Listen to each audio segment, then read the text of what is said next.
Vamsi TV ప్రేక్షకులకు నమస్కారం. నా పేరు doctor CRM Rao, motivation speaker, trainer and life coach. నేను ఇవాళ చెప్పబోయేది వెరీ ఇంట్రెస్టింగ్ స్టోరీ.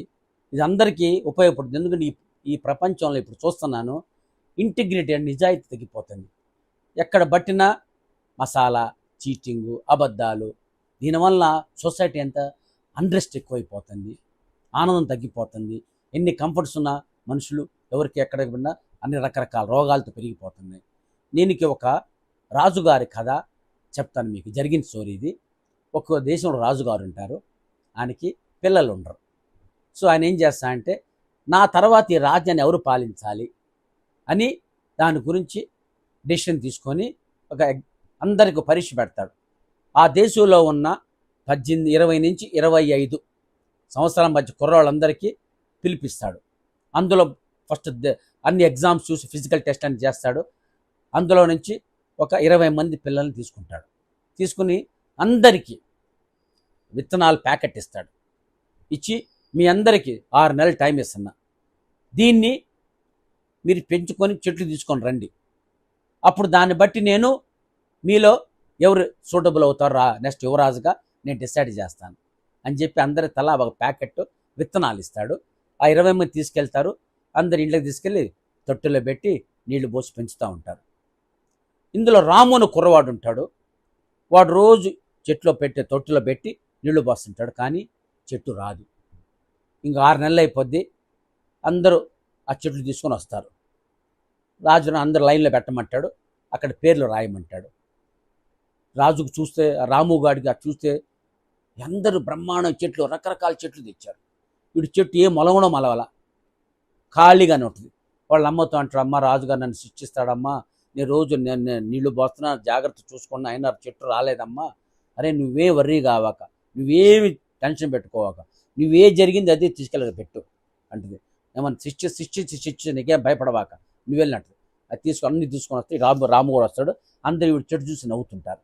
చెట్టే లేదు కదా అక్కడ, ఖాళీ తొట్టుంది అని నవ్వుతూ ఉంటే అందరూ తన లైన్లో పెట్టిన తర్వాత అందరు చూస్తాడు. రాజుగారు వస్తారు, లైన్లో చూస్తాడు, రాముడు తొట్టి ఖాళీగా ఉంటుంది. చూస్తే అందరూ వెళ్ళిపోతే రాము లోనికి పంపించండి అని ఆర్డర్ వేస్తాడు.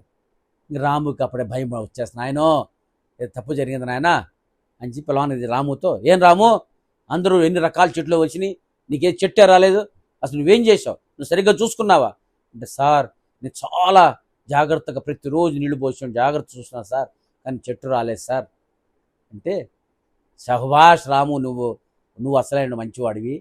నేను అందరికీ చెట్లు విత్తనాలు ఇచ్చింది బాగా హాట్ వాటర్లో బాయిల్ చేసి అప్పుడు కూల్ చేసి ఆ విత్తనాలు ఇచ్చాను.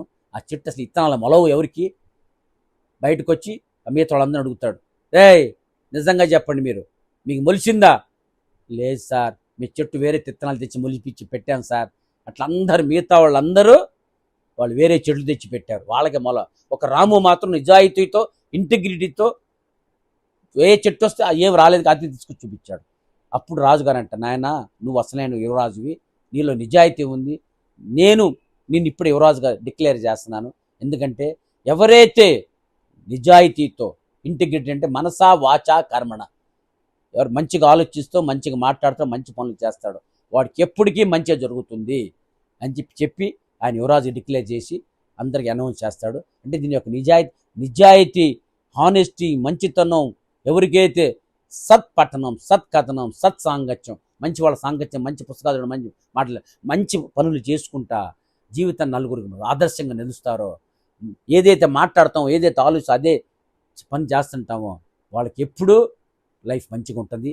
చిన్న చిన్న కష్టాలున్నా జీవితంలో రాముకి ఎట్లా సక్సెస్ అయ్యాడో జీవితం అట్లా అందరూ సక్సెస్ అవుద్ది. దీనికి మార్క్ ట్వైన్ ఫిలాసఫీ మాట చెబుతాడు, if you tell the truth you need not remember anything, if you tell a lie you remember that lie, what did you tell. అంటే నిజం మాట్లాడితే ఏది గుర్తుపెట్టుకోకర్లా, అబద్ధం మాట్లాడితే ఏ అబద్ధం మాట్లాడి గుర్తుపెట్టుకోవాలి. కాబట్టి అబద్ధాలు ఆడితే ఎప్పటికైనా ప్రాబ్లమే. ఎందుకంటే గుర్తుపెట్టుకో, అబద్ధాలు మారుతారు, నిజం ఎప్పుడు మారదు. రాములాగా మీరు కూడా నిజాయితీతో, ఇంటిగ్రిటీతో మంచిగా చేయండి, మంచిగా ఉండండి, ఎప్పుడు సత్యాన్ని, ధర్మాన్ని నమ్ముకోండి, జీవితం ఆనందమయం వద్ది. చిన్న చిన్న కష్టాలు వస్తాయి, కానీ God help those who help them, దేవుడు కూడా వాళ్ళకి ఎప్పుడు వెన్నంటూ ఉంటాడు. రాము చూడు నిజాయితీ ఉండబట్టి దేశానికి యువరాజు అయ్యాడు. మీరు కూడా నిజాయితీ ధర్మంతో జీవితంతో చేసుకోండి. నలుగురు మంచి ఆలోచించండి.